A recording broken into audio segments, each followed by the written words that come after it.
Silence,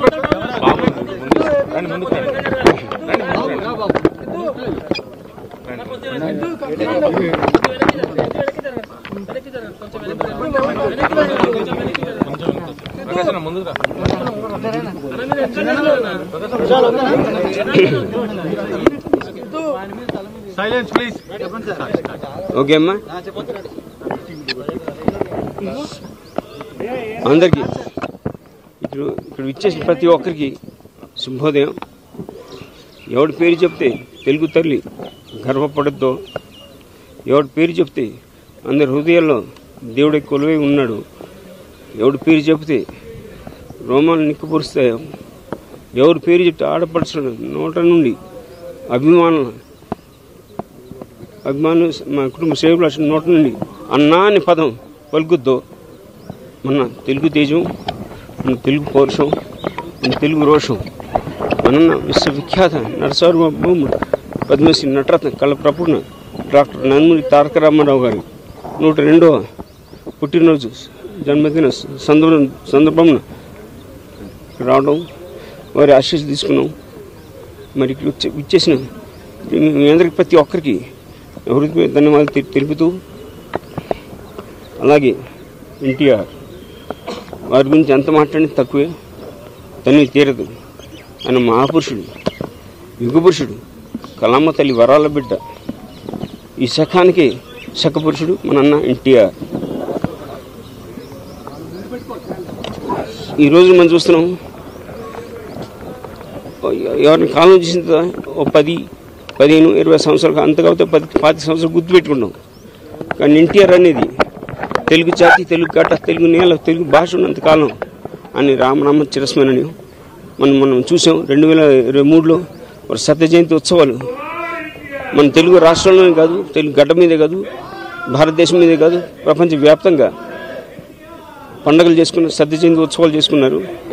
ఇంకా గర్వకారణం ఏంటంటే ఈ రోజున 2023లో విదేశాల్లో తెలుగు ప్రైడ్ డే అని డిక్లేర్ చేయడం జరిగింది. అది మన తెలుగు మనందరికీ చాలా గర్వకారణం. ఇదంతా వారి మూలంగా మనకి గుర్తింపు వచ్చింది, తెలుగు గుర్తింపు వచ్చింది, తెలుగు రాష్ట్రం గుర్తింపు రావడం. అలాగే ఓ నటుడుగా ఆయన ఎన్నో చరిత్రాత్మక చిత్రాలు చేశాడని, 1, 2 సాంఘికం, జానపదం, పౌరాణికం ఎన్నో విభిన్న పాత్ర పోషించాడని. పైగా ప్రపంచం ఎవరు చేయలేనని 45 పైగా నిజ జీవిత పాత్ర పోషించిన ఏకైక నటుడు ఎన్టీఆర్. వారు సినిమా రంగంలో ఉండగానే ప్రజలకు ఎన్నెన్నో సేవలు అందించాడు. ఆయన ఇటు దివ్యసీమ కానివ్వండి, రాయలసీమ ప్రాంతానికి కరువు వచ్చినప్పుడు కానివ్వండి, అలాగే ఇండో చైనా యుద్ధం జరిగినప్పుడు ఆయన భారతదేశ సైనిక దుస్తులు వేసుకుని పేట్రియాటిజం పేరిట పలు ప్రాంతాల్లో నాటకాలు వేసి, ఆ నాటకాల నుంచి వచ్చిన విరాలను అప్పుడు భారతదేశ ప్రభుత్వం ఇవ్వటం చేయడం జరిగింది, నేషనల్ డిఫెన్స్ ఫండ్ కింద. ఇలా ఓ నటుడుగా ఉండగానే ఆయన ఎన్నో సేవలు అందించాడు ప్రజలకి.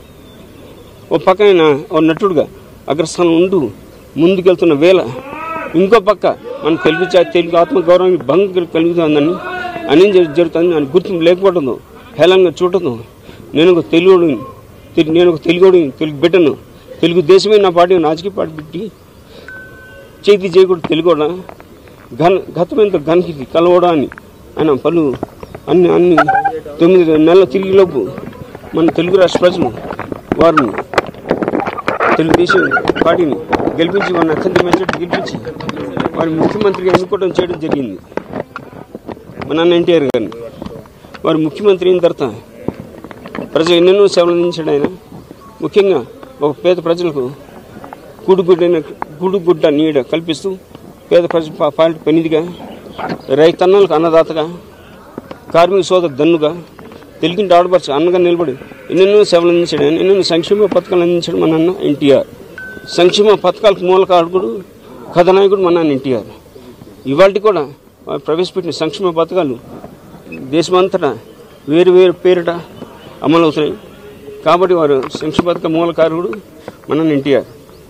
అలాగే అన్నదానం కన్నా మించిన దానం లేదని పాటించాడు ఆయన.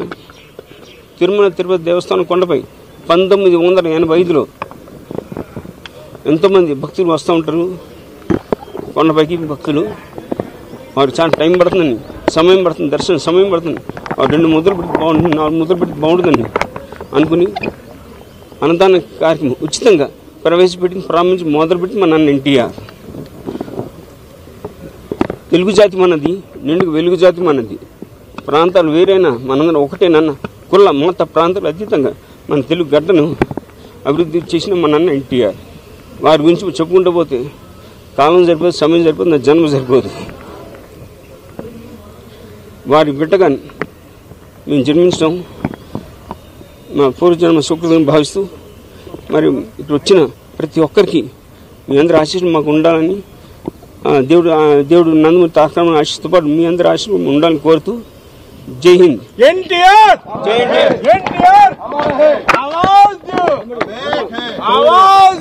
మరణం లేని జన్నం ఎన్టీఆర్. జై ఎన్టీఆర్. అలాగే వారికి భారతరత్న అంతే ఇవ్వాలి. అది ఏం చెప్పాలో తెలీదు. Is most eligible. మాకు ఇదని లేదు. ఆయన భారతరత్న ఇవ్వాలని మేము డిమాండ్ చేస్తున్నాం. మొత్తం తెలుగు ప్రజల తరఫున మేము డిమాండ్ చేస్తున్నాం. జోహార్ అన్న ఎన్టీఆర్. జోహార్ జోహార్. ఎన్టీ రామారావు గారు బతుకుంటే పేమెంట్స్ అయ్యేవారు.